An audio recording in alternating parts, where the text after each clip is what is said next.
محترم جناب رانا ثناء اللہ خان صاحب، minister interior, government of Pakistan, محترم جناب سید طارق فاطمی صاحب، محترمہ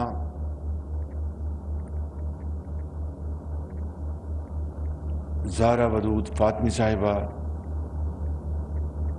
محترم جناب ڈاکٹر طارق فضل چودھری صاحب، محترم انجم وکیل صاحب اور کمشنر اور چیئرمین کیپٹن عثمان، اسلام آباد اور راولپنڈی کے میرے بزرگوں، بھائیوں، نوجوان ساتھیوں، السلام علیکم۔ آج الحمدللہ ہم یہاں پر ایک عظیم عوامی منصوبے کے سنگ بنیاد کی تقریب پر اکٹھے ہوئے ہیں، اور اس منصوبے کو جسے بھاراکو بائی پاس کے نام سے یاد رکھا جائے گا، اس کو ایک شفاف بولی کے ذریعے یہ معاہدہ اور یہ contract NLC national logistic cell کو دیا گیا ہے، اور اس کو 4 ماہ میں مکمل کرنے کی یہ انڈرسٹینڈنگ یا ایگریمنٹ ہوا ہے۔ میں یہ چاہوں گا 2 باتیں۔ NLC کے کون صاحب تشریف لائیں؟ آپ کا کیا اس میں نام؟ تشریف رکھیں۔ برگیڈیئر ناصر ضیاء NLC کے یہاں پر تشریف فرمائیں۔ ان سے میری گزارش ہے کہ مہربانی کر کے اس کو 3 ماہ میں مکمل کیا جائے، 3 ماہ میں، اور ہر صورت یہ صرف 5-5.5 کلومیٹر کا یہ منصوبہ ہے، اور مسلم لیگ نون کی حکومت کی ایک نہیں درجنوں مثالیں ہیں میاں محمد نواز شریف صاحب کی سربراہی میں کہ ایسے منصوبے 3 ماہ میں نہیں بلکہ 1.5-2-2.5 مہینے میں مکمل ہوتے رہے ہیں۔ تو اس لیے اس کو مہربانی کر کے 3 ماہ میں مکمل کیا جائے، اور جو کاسٹ ہے اس میں اگر مزید آپ کمی کر سکتے ہیں تو آپ کی بڑی مہربانی۔ اور تیسری بات، جو اس کی کوالٹی جو ہے وہ انتہائی معیاری ہونی چاہیے، تاکہ لوگ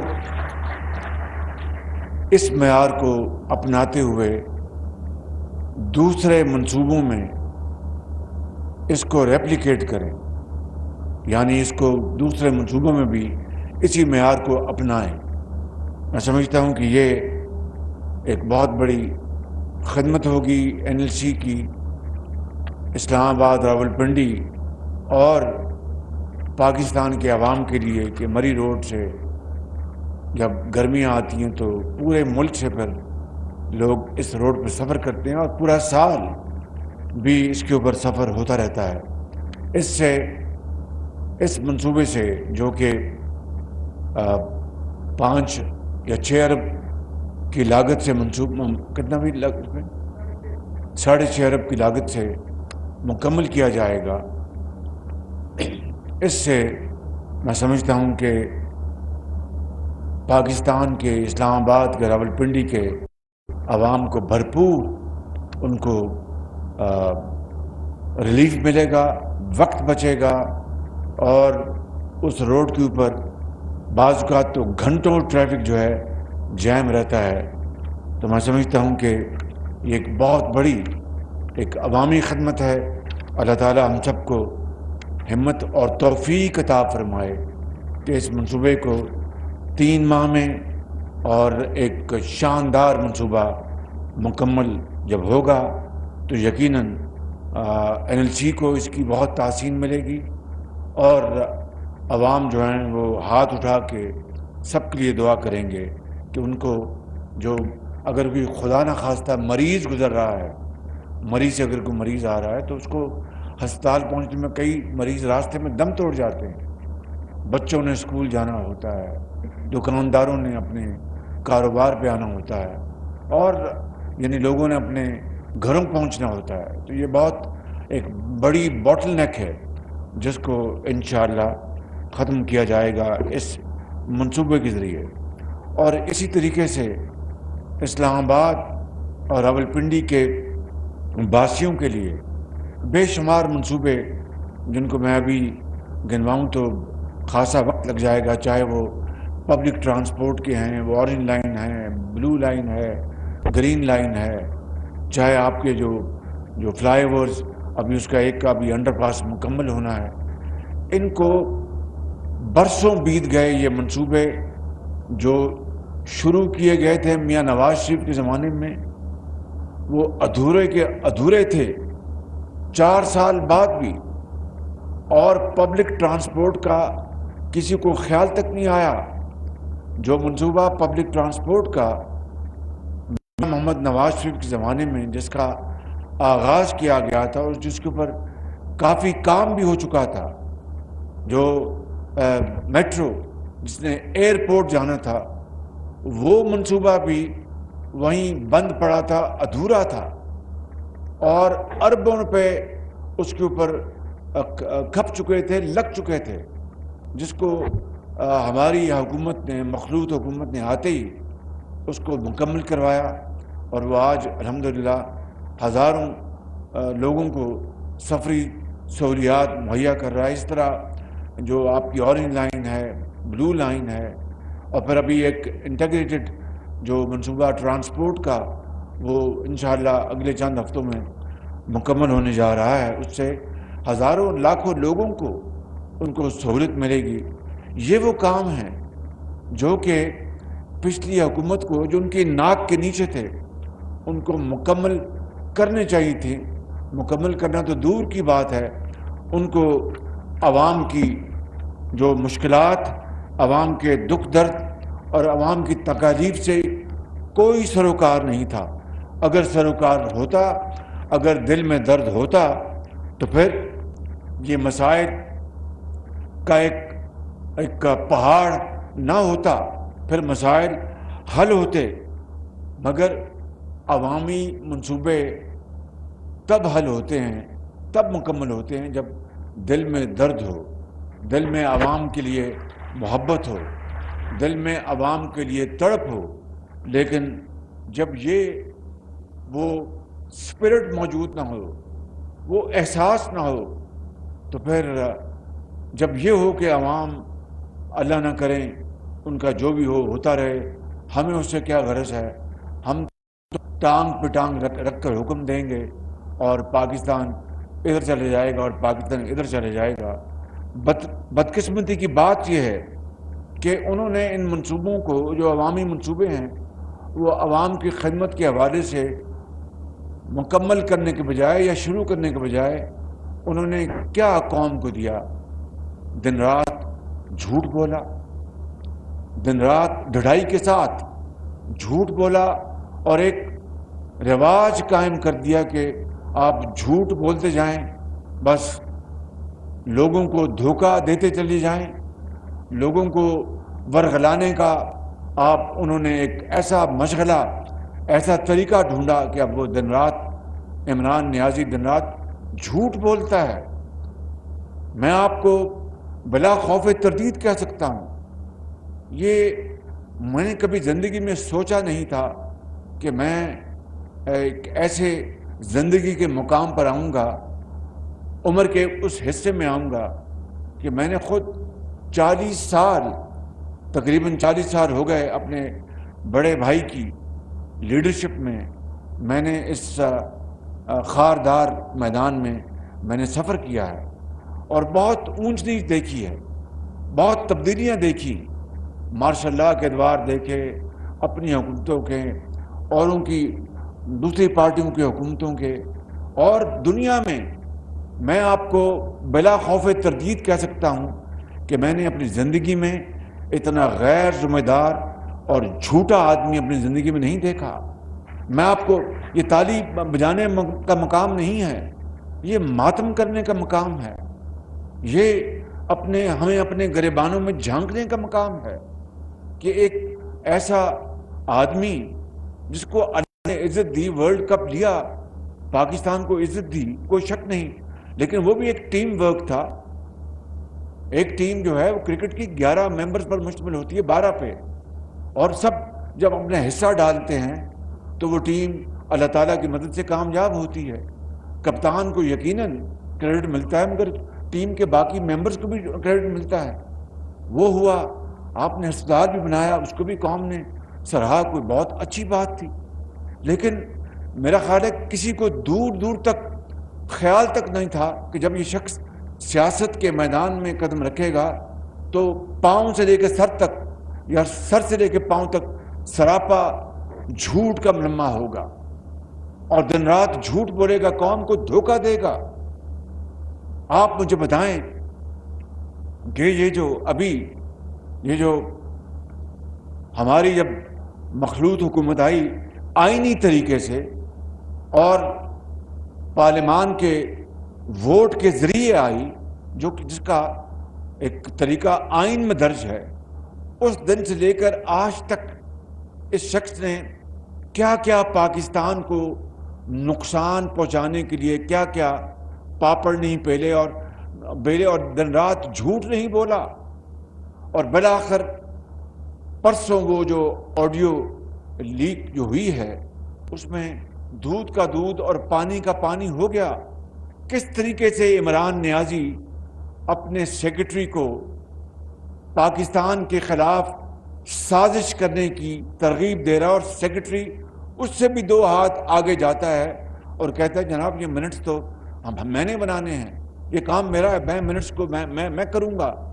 اور وہ وزیر اعظم اس وقت کہتا ہے کہ ہمیں یہ کھیلنا ہے، امریکہ کا نام نہیں لینا، اور آگے جو باتیں کہی ہیں، یعنی پوری قوم کے سر شرم سے جھک گئے ہیں کہ وہ 5 مہینے جو دن رات راگ الاپتا رہا کہ یہ سازش ہوئی ہے میری حکومت کے خلاف۔ اور میرے بزرگوں، بھائی اور بہنوں، یعنی آپ کسی سیاستدان کے بارے میں آپ کی رائے کچھ بھی ہو کہ یہ اچھا ہے، یہ برا ہے، یہ کام نہیں کرتا، یا یہ کام کرتا ہے، یہ سلو ہے، لیکن آپ اس کی جو پاکستانیت ہے وہ تو اس سے نہیں چھین سکتے، اس کے اوپر تو آپ انگلی نہیں اٹھا سکتے۔ آپ نے عمران نیازی، آپ نے پوری اپوزیشن کو غدار کہہ دیا اور کہا کہ اپنا ایک دوسرے ملک سے اپنا ساز باز کی، اور یہ امپورٹڈ حکومت ہے۔ پرسوں اس امپورٹڈ حکومت کے حوالے سے عمران خان نیازی کا بیانیہ سارے بازار وہ چور چور ہو گیا، ٹوٹ گیا، اور پوری دنیا نے دیکھا کہ کس طرح ایک سابق وزیر اعظم جو اپنے آپ کو ایک لیڈر مانتا تھا، وہ اپنے آپ میں بلیو کرتا ہے، ایک جس نے ورلڈ کپ اپنی ٹیم کے ساتھ جیتا، شوکت خانم ہسپتال بنایا، وہ دنیا کا جھوٹا ترین شخص نکلا، اور اس نے پوری قوم کے وقار کو داؤ پہ لگایا، پاکستان کو شرمسار کیا کہ پاکستان کے جو سیاستدان ہیں وہ خدا نخواستہ غیروں کے ساتھ مل کر یہاں پر سازش کی انہوں نے۔ اب بتائیے کہ پرسوں کی جو آڈیو لیک جو پورے پاکستان نے سنی آڈیو اور پوری دنیا نے سنی، اس کے بعد کسی کے لیے اب یہ کہنے کی ضرورت نہیں کہ یہ پاکستان کے خلاف ایک بدترین سازش تھی۔ میں یہ مثال اور تفصیل میں نے آپ کو اس لیے دی ہے کہ اگر یہ سازشی ذہن نہ ہوتا تو آج قوم جس طرح تقسیم ہو چکی ہے، اداروں کو تقسیم کرنے کی اس شخص نے ایک سازش کی، اس میں کوئی دو رائے نہیں، لیکن سب سے بڑی اور سب سے بدترین سازش پاکستان کے خلاف تھی کہ پاکستان کو اس طرح، پاکستانی سیاستدانوں کو، پاکستانیوں کو اس طرح بدنام کیا کہ یہ خدا نہ خواستہ غدار ہیں۔ اور میں نے، میرے بزرگوں، بھائی اور بہنوں، قومی اسمبلی میں یہ بیان دیا تھا کہ جناب اسپیکر، اگر میں نہیں، ہم میں سے کسی سیاستدان کے خلاف یہ ثابت ہو جائے کہ ہم نے قومی مفاد اور قومی وقار اور آئین کے خلاف کسی غیر ملکی حکومت سے سازش کر کے حکومت لی ہے، تو پھر ہمیں یہاں پر رہنے کا کوئی حق نہیں، ہمیں پھر سولی پہ لٹکایا جائے۔ یہ میں نے اسمبلی میں بیان دیا تھا، اور آج یہ بات روز روشنی کی طرح عیاں ہو گئی۔ لیکن 5 مہینے قوم کے ضائع ہو گئے، پوری قوم کا وقت ضائع ہو گیا، پوری قوم کو تقسیم کر دیا گیا، زہریلا پروپیگنڈا کیا گیا، اور دن رات اسی بات پر زور دیا گیا کہ جناب یہ سازش ہوئی ہے، یہ امپورٹڈ حکومت ہے۔ آڈیو جو لیک ہوئی ہے پرسوں، اس کے آنے سے پہلے ہی جو سنجیدہ لوگ ہیں وہ جانتے تھے کہ اس میں حقیقت نہیں، لیکن کیا کیا جائے، ہر پارٹی کے فالوورز ہوتے ہیں، جس طرح پی ایم ایل این کے ہیں، پیپلز پارٹی کے ہیں، جے یو آئی کے ہیں، جماعت اسلامی کے ہیں، بی این پی کے ہیں، باپ کے ہیں، ایم کیو ایم کے ہیں، اور اے این پی کے ہیں، اسی طرح ان کے بھی فالوورز ہیں۔ اور انہوں نے بدقسمتی سے اتنا جھوٹ بولا گیا، اتنا جھوٹ بولا گیا، جس طرح گوبلز بولا کرتا تھا ہٹلر کے زمانے میں، کہ انہوں نے یقیناً انہوں نے اس کو تسلیم کر لیا کہ جناب واقعی سازش ہوئی۔ مگر جس طرح اس سازش کو سرکمسٹانشل ایویڈنس نے رد کیا، ہم ایس سی او گئے، وہاں پر ہماری جس طرح دنیا کی لیڈرشپ سے ملاقاتیں ہوئیں، ان میں وہ لیڈرز بھی شامل تھے جن کے حوالے یہ اشارہ کر کے کہتا تھا کہ جناب ان کے خلاف یہ، چونکہ میں ان سے تعلق بنا رہا تھا اس لیے سازش کی گئی۔ وہ ہمیں بڑے پرتپاک طریقے سے ملے، ان سے بڑی اچھی گفتگو ہوئی، انہوں نے خود کہا کہ ہم آپ کو زرعی میدان میں آپ کی مدد کرنا چاہتے ہیں، آپ کو پیٹرولیم میں، گیس پائپ لائن ہماری کراچی سے ہم بچانا چاہتے ہیں، اپ کنٹری، اور بے شمار باتیں۔ پھر میں امریکہ گیا، اقوام متحدہ، وہاں پر بڑی دنیا کی لیڈرشپ سے ملاقاتیں ہوئیں، اور اس سے ایک بالکل یہ کلیئر ہو گیا، عوام جو جانتے ہیں، سمجھتے ہیں، سمجھ بوجھ ہے کہ بھئی یہ سازش میں کوئی دم خم نہیں۔ مگر پرسوں جو آڈیو لیک ہوئی ہے، اس نے میری اس بات کو پتھر پہ یعنی مہر لگا دی کہ یہ دنیا کا جھوٹا ترین شخص ہے۔ میں آپ کو بڑی ایمانداری سے کہتا ہوں، مجھے تکلیف ہوتی ہے کہ میں اس طرح کی بات آج کر رہا ہوں۔ آفٹر آل ہم سب بڑے خطا کار لوگ ہیں، سب سے ہم سے غلطیاں، زیادتیاں ہوتی ہیں، اللہ تعالیٰ معاف کرنے والا ہے، لیکن اس طرح کی گھناؤنی سازش کرنا پاکستان کے خلاف، قوم کے خلاف، اور اپوزیشن کو زج کرنے کے لیے اور ان کو بدنام کرنے کے لیے، یہ تو میں نے دنیا کی تاریخ میں بہت کم دیکھا ہے، ایسا بہت کم ایسا دیکھا ہے۔ بیٹھ جائیں نہیں اس طرح، میں بڑی بیٹھ جائیں بھائی، پلیز بیٹھ جائیں آپ۔ پھر کس طریقے سے برادر ممالک کو ناراض کیا گیا۔ اب میں آئین پاکستان کے تحت میں نے حلف اٹھایا ہوا کہ میں کوئی راز میں بیان نہیں کر سکتا، میں قبر تک جاؤں گا تو وہ راز رہے گا تا وقت ہے کہ آئین مجھے اس کی اجازت دے۔ لیکن ذاتی طور پر مجھے بعض برادر ملکوں نے بتایا کہ کس طرح یہ ایک تکبر سے بھرا شخص ہے، یہ جس نے ہمارے تعلقات کو خراب کیا، برادرانہ تعلقات کو، اور دوسرے ممالک کو ان کو ناراض کیا۔ تفصیل میں جانا مناسب نہیں، لیکن میں آپ کو انتہائی ذمہ داری سے عرض کرتا ہوں کہ یہ وہ ہیں کام اس شخص نے کیے جو کہتا تھا کہ میں ورلڈ کپ جیت کے آیا ہوں، کاش اس نے ایک شوکت خانم نہیں، دنیا میں پاکستان میں جگہ جگہ شوکت خانم بنائے ہوتے، اور اگر وزیر اعظم اللہ تعالیٰ نے اس کو بنوا دیا تھا، بنایا نہیں بنوا دیا تھا جعلی ووٹوں سے، اللہ تعالیٰ کو یہ چیزیں منظور پسند نہیں ہیں، لیکن وہ انسانوں کو اس نے دماغ دی ہیں کہ بھئی آپ اپنا مسجد کا راستہ آپ نے لینا تو مسجد جائیں، آپ نے وہاں پر دوسری طرف جانا تو دوسرے جائیں، فیصلہ آپ نے کرنا۔ میں نے تو قرآن میں آپ کو ہر چیز بڑی صراحت سے بیان کر دی ہے کہ یہ آپ کو راستہ اپنانا چاہیے، تو خدا نے پر انسانوں کے جو اذہان اس پہ چھوڑ دیا، تو اس کو جس طرح یہ بنا اپنا جعلی ووٹوں سے، بھئی اس کے بعد پھر آپ کو چاہیے تھا کہ آپ محنت کرتے، کوشش کرتے، اور اس قوم کا حال سنوارتے، غربت کو ختم کرنے کی کوشش کرتے۔ 1 کروڑ گھر کا وعدہ کیا، ایک اینٹ نہیں لگائی۔ آپ نے 50 لاکھ نوکریوں کا وعدہ کیا، ایک نوکری نہیں دی بلکہ نوکریاں چھین لی۔ مہنگائی کا طوفان تھا اور وہ بوجھ ہمیں لینا پڑا۔ میں نے امریکہ میں بھی دوسرے بھی انٹرویوز میں کہا ہے، کل بھی میں نے کہیں کہا، کوئی نے کہا کہ آپ نے بہت بڑا بھاری پتھر آپ نے اپنے شہباز شریف لے لیا، وگرنہ یہ تو اس کی تو بہت زیادہ جو پبلک جو پاپولیرٹی تھی وہ ختم ہو رہی تھی۔ میں نے کہا کہ بالکل میں نے یہ لیا پاکستان کی ریاست کو بچانے کے لیے، یہ بالکل درست ہے، اور سیاست کو میں نے داؤ پہ لگا دیے۔ یہ اللہ نے فیصلہ کرنا ہے کہ میں نے یہ فیصلہ یا میری پارٹی کے قائد نے یا مخلوط حکومت نے درست فیصلہ کیا تھا یا نہیں کیا تھا، یہ فیصلہ وقت کرے گا۔ لیکن مجھے یہ بتا دیں کہ ان 5 مہینوں میں جب سے ہماری حکومت آئی ہے، اور ان کے ساتھ 3.25 سال کا آپ موازنہ کر لیں، ان کے پہلے ہی چند مہینوں میں کرپشن کے اسکینڈلز شروع ہو گئے تھے کیا؟ آج تک 5 مہینے گزر گئے ہیں، اللہ تعالیٰ سے مجھے 1 مرتبہ نہیں کروڑ مرتبہ معافی مانگنی چاہیے، کیا اس سے وہ تکبر سے بجائے اور بڑے بول سے بجائے۔ لیکن کیا ایک دھیلے کی کرپشن کا الزام میرے خلاف یا میری حکومت کے خلاف لگا آج تک؟ اور مہنگائی ہوئی، بھئی ہم نے مہنگائی آپ سے لی، مجبوری تھی۔ IMF ہمیں ناک سے لکیریں نکلوا رہا تھا، وہ کہتا تھا کہ یہ شرطیں مانو وگرنہ گھر جاؤ، تو کیا پھر ہم ڈیفالٹ کر لیتے؟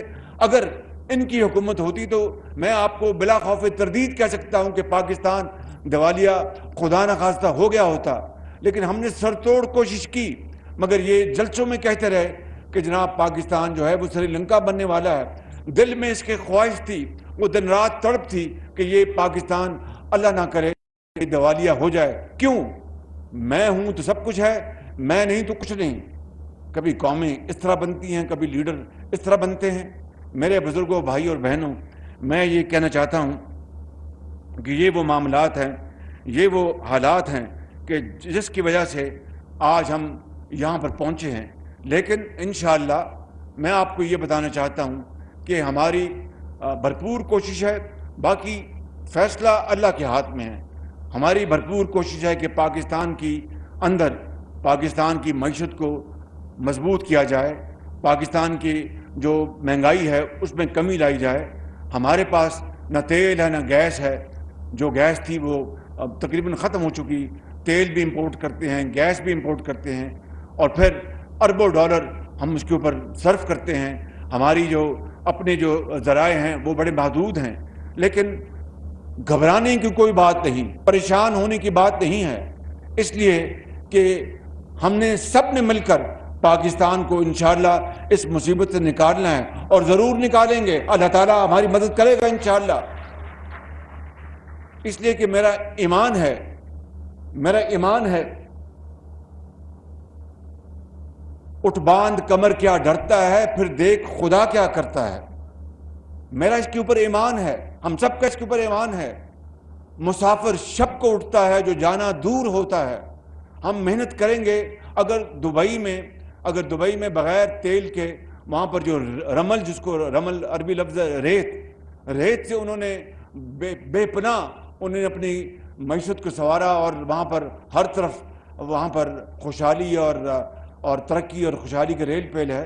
تو اللہ تعالیٰ نے تو پہاڑ ہمیں دیے ہیں، اللہ تعالیٰ نے ہمیں سمندر دیے ہیں، دریا دیے ہیں، آپ جیسے عظیم لوگ دیے ہیں۔ پوری قوم ہے وہ بڑی توانا ہے، بڑے قابل لوگ ہیں، بینکرز ہیں، ڈاکٹرز ہیں، انجینئرز ہیں۔ سپاہی ہیں، سیاستدان ہیں، ڈاکٹرز ہیں، مائیں جو اپنے بچوں کا پیٹ پالتی ہیں رزق حلال کما کر، نرسز ہیں. کیا چیز ہمارے پاس نہیں ہے؟ بڑی تکڑی فوج ہے، ایٹمی طاقت ہے پاکستان. اور ہمیں کیا چاہیے؟ صرف ایک چیز کی کمی ہے جس کو کہتے ہیں دا ول ٹو ڈو، کہ کام کرنے کی تڑپ، کہ لڑ مرنے کی تڑپ. جس دن وہ ہماری رگوں میں یہ بات آ جائے گی، میں آپ کو بلا خوف تردید کہہ سکتا ہوں کہ پاکستان اس دن ترقی اور خوشحالی کی طرف رواں دواں ہوگا انشاءاللہ. اور پھر ہمیں کسی سے پھر مانگنے کی ضرورت نہیں پڑے گی. اور مجھے کہتے ہیں کہ یہ وہ ویڈیو دکھاتے ہیں عمران نیازی کہ یہ جا کے اپنا باہر ممالک سے مانگتا ہے، تو آپ جا کے خیرات بانٹتے ہیں؟ آپ کیا کرتے ہیں؟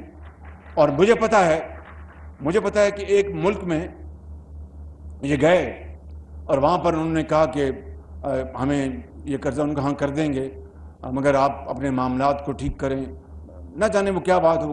یہ وہاں پر منتیں کرتے رہے کہ جناب میرے جانے سے پہلے اعلان کر دیں تاکہ میری ملک میں میری عزت ہو کہ میں یہ پیسے وہاں سے مانگ کر لے آیا ہوں. اپنے گریبان میں جھانکو. کس کو آپ دھوکہ دے رہے ہیں؟ کس کو آپ فریب دے رہے ہیں؟ قوم کو دھوکہ دے رہے ہیں. میں اپنی قوم کو، اپنے 22 کروڑ عوام کو ہاتھ جوڑ کے کہتا ہوں کہ آپ جھوٹ اور سچ میں تمیز کر لیں، آپ خدمت اور فراڈ میں تمیز کر لیں، آپ ریاکاری اور سچائی میں تمیز کر لیں، آپ خون پسینے کی ایک تڑپ اور ٹانگوں پہ ٹانگ رکھ کر بھاشن دینے میں اس میں تفریق کر لیں، تمیز کریں. انشاءاللہ آپ بہت عظیم لوگ ہیں، آپ کو اللہ تعالیٰ نے بڑی عقل اور فطرت دی ہے، آپ ہمیشہ صحیح فیصلہ کرتے ہیں. دیکھیے پورے ملک میں سیلاب آیا اور پاکستان کے 1/3 پاکستان پانی میں ڈوب گیا. سندھ کے جو نچلے علاقے ہیں سارے کے سارے وہ پانی میں ڈوب گئے. بلوچستان اور وہاں پر کے پی میں، پنجاب کے جو جنوبی پنجاب ہے وہاں پہ، گلگت بلتستان میں. یہ اس دوران مجھے آپ دل پہ ہاتھ رکھ کے بتائیں، اور ان کیمروں کے ذریعے میں پاکستان کے 22 کروڑ عوام سے میں آپ سے عرض کر رہا ہوں، میں آپ کو یہ گزارش کر رہا ہوں کہ ان 2-3 مہینوں میں یہ دن رات یہ شخص جلسے کرتا رہا اور وہاں پر نہ جانے کیا کیا الزام، جھوٹ اور الزام تراشی کرتا رہا اور کروڑوں روپے پتہ نہیں کہاں سے لیے وہاں پر استعمال کرتا رہا. کاش یہ جلسے نہ کیے ہوتے، وہ پیسہ اس دکھی انسانیت کی خدمت میں نچھاور کیا ہوتا، ان کو خیمے لے کے دیے ہوتے، ان کو دوائیاں لے کے دی ہوتی، تو آپ پھر جب الیکشن کا وقت آتا یا جو بھی وقت آتا پھر آپ کے جلسے واقعی بہت بڑے ہوتے. مگر بات ایسی نہیں تھی. بات تھی انہوں نے قوم کو کیا دیا؟ ہیرے اور جواہرات کے نتیجے میں جو عمرا ہے، جو مراد یافتہ جو طبقہ ہے، ان کو اور مراد یافتہ بنایا. یہ ریکارڈ کی بات ہے کہ انگوٹھی جو ہے وہ 3 کیرٹ کی چاہیے، 5 کیرٹ کی چاہیے. آپ نے دوست ممالک کے تحفے آپ نے سارے بازاروں میں بیچ کے پیسے جیب میں ڈال لیے اور کہتے ہیں کہ یہ باقی سب ٹولہ کرپٹ اور بددیانت اور یہ دھوکے باز ہے. آپ کو خدا کا خوف ہونا چاہیے. اپنے گریبان میں جھانکیں، اللہ سے معافی مانگیں. ہم سب بہت گناہ گار ہیں، خطا کار ہیں، لیکن پاکستانی ہیں اور خدا سے ڈرنے والے ہیں. آپ بھی اللہ سے ڈرو اور اللہ کے عذاب سے ڈرو. ہمیں پاکستان کو بنانا ہے. میں آج بھی تیار ہوں سب کو یہ دعوت دینے کے لیے، آئیں پاکستان کو بنائیں. پاکستان 75 سالوں میں پاکستان کو بہت زخم ہوئے ہیں، بہت پاکستان کو نقصان پہنچا ہے. خدا را چھوڑ دیں، اپنی ذات سے بالا تر ہوں، اپنے اختلافات کو ایک طرف کریں. لیکن آپ اختلافات نہیں، آپ تو ہیں سازشی، آپ چاہتے ہی نہیں کہ اختلافات ختم ہوں. آپ چاہتے نہیں کہ پاکستان ترقی کرے. آپ چاہتے نہیں کہ پاکستان خوشحالی کی طرف جائے. اگر خوشحالی کی طرف لے کے جانا ہوتا تو 4.25 سال میں کچھ قوم کو دکھا دیتے نا. جو میں نے دکھایا قوم کو، ابھی بتایا آپ کو، جو حقائق ہیں، آپ اپنی خدمت سے قوم کو بتا دیتے کہ میں نے یہ خدمت قوم کی ہے.